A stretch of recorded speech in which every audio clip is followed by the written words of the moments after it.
Сәлем достар, бұл құралай әр күн сайын.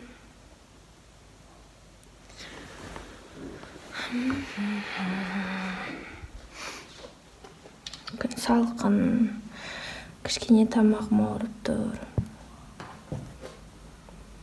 Бірақ дала қараңғы емес, қатты, бірақ үйдің іші қараңғы. Кешкі ас дайындап жатырмын, ол бізде макарон. Уже пісті, енді бетіне мынадай сыр морозилкада тұрған болатын. Соны турап салып жатырмын. Қазір еритін болады.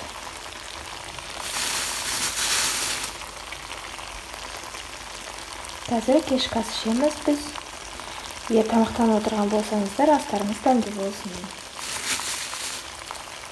Біз рекламаға арнап және де Суперкенчектің каналына арнап біздің Суперкенчек Мегабоксқа обзор жасадық. Кешкі асты ішіп алып, шай тамағымызды ішіп алып, жұмысқа толығымен кірістік. Біз бүгін Суперкенчек Мегабоксты рекламасын түсірдім. Көбіңіз сұрап жүрсіздер ғой, қалай тапсырыс береміз, немесе наборға не кіреді деген сияқты сұрақтар көбісін мазалап жүр. Сондықтан көптен бері барлығын мазалап жүрген сұраққа жауап ретінде арнайы видео түсірдім. Сондықтан каналға видеоны жүктеген кезде сіздермен бөлісетін боламын.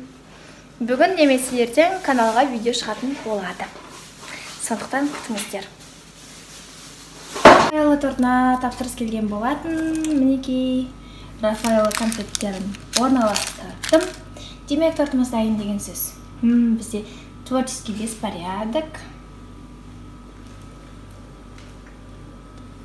Енді тортымды тоңазытқышқа жіберемін. Сонымен достар, мен заказымды жасап біттім. Рафаэлло тортын. Енді ұйықтасам ба деген ой. Бет-қолымды жуып, тазалап, жақсылап демалсам ба деп тұрмын. Одан бір маған кисточкаларды жуу қажет. Өйткені макияж жасағанда қолданып біраз болды жуған жоқпын. Сондықтан осы кисточкаларды жууға жіберу қажет.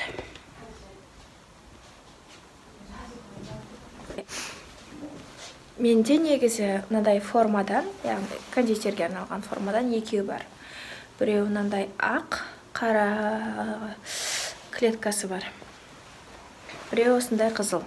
Сіздерге қайсы менің формам қаттырақ ұнайды? Осындай қызыл форма ма? Немесе мынандай ақ формам? Ақ форманың алжапқышы мынандай клетка шахматный, жағасы шахматный. Осындай форма. Менің күйеуіме менің қызыл формам қаттырақ ұнайды. Маған ақты ұнайды, қызылды ұнайды, екеуі де ұнайды. Бірақ мен ақты қаттырақ жақсы көретін сияқтымын, білмеймін. Бірақ мен қызылды өте көп кем. Сондықтан дауыс беріңіздер, сіздерге қайсы ұнайды?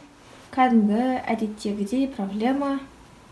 Столдың үсті қанша жинасаң да, жинамасаң да бардак. Сушный стаканым.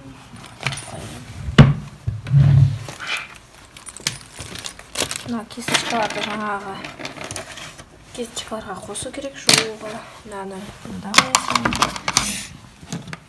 Маркерді. Пакет, прощай. И все, осылай қалдыра салым. Басқалай жинағым келіп тұрған жоқ. Кітаптар, блокноттар, салфетка. Қандарыңыздай менің кішкене дауысым өзгеріп, мұрным бітеліп, аздап ауырыңқырап тұрмын. Немесе ауырыңқырап жүрмін. Алдыңғы видеоларды айтқан болатынмын, кішкене ауырып жүрмін деп, баршаңыз алғыс болсын берсін деп жазып жатсыздар. Жылы лебіздеріңізге, тілектеріңізге рахмет. Шын жүректен өздеріңізде ауырмаңыздар. Қазір күн біресе жылы, біресе суық, сондықтан суық тию қаупі жоғары. Сондықтан сақтанып жылы киініп жүріңіздер. Ешқашан ауырмаңыздар. Егер ауырып жатқан жандар болса, Алла шипасын берсін, тезде жазылып кетіңіздер.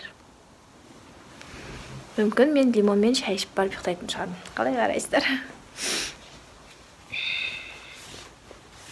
Бүгін негізінде бөлменің ауасын ауыстырайын, терезесін ашып қойдым. Бөлмені және ана жердегі заттарды жинап алайын. Жуғаннан кейін батарейкалары бос болмағаннан кейін осында жайып қойған болатын. Міне мен шашылып жатқан бардақ киімдерді жинайын. Жаңа ақты киемін ба, қызылды киемін ба деп түсінбей шашып таста. Бағана ақты кием ба, или қызылды киемін ба деп білмей шашып тастаған болатынмын. Нәтижесінде қызылды кидім, қазір қызылды да айтып қоятын боламын.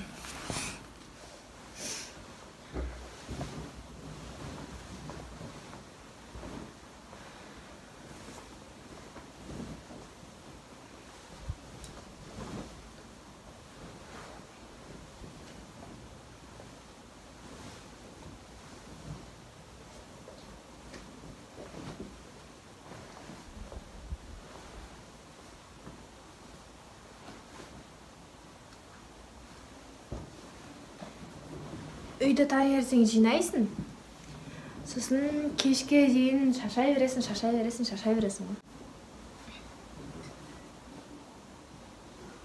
Үйді күніне қанша рет жинасаң, сонша рет шашылай береді. Бәрінде де солай шығар. Ұйықтар алдында бір жинайсың, таңертең бір жинайсың.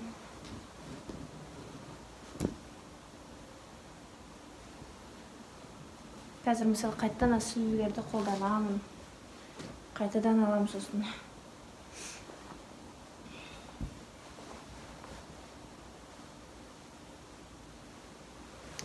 Негізінде бір стакан лимонмен шай ішіп алып ұйықтағым келіп тұр. Бірінші әрине беттегі бояулардың барлығын жуу қажет. Лимонмен шай ішем деп кіріп едім бетіне. Нәтижесінде айрағаннан тұра жүрдім. Қарным қатты ашып кетті.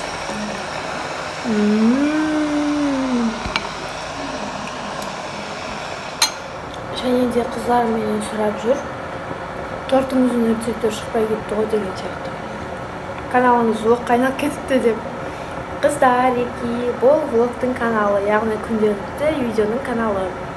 Ал торттың каналы ол supergenчек.kz бұрынғыдай. Ал Құралайбектің тек қана күнделікті влогтарға арналған. Сондықтан сол каналға жазылыңыздар. Егер менің жаңа оқырмандарымның ішінде supergenчек.kz-ге жазылмағандар бар болса, онда міндетті түрде жазылыңыздар, өкінбейсіздер. Өте керемет рецептермен бөлісіп отыратын болған. Бүгінгі күнді қорытындылай кетсем, бүгінгі күн өте продуктивный болды. Біраз жұмыстарды бітірдік. Яғни көптен бері орындалмай жүрген жұмыстарды бүгін сәті түсіп біразын орындадық. Аллаға шүкір. Енді шайым қайнады. Енді тамақтанып, кішкене шайымды ішіп ұйықтайтын боламын. Баршаңызға қайырлы түн, мен сіздермен қоштаспаймын. Келесі видеоблогта жүздескенше.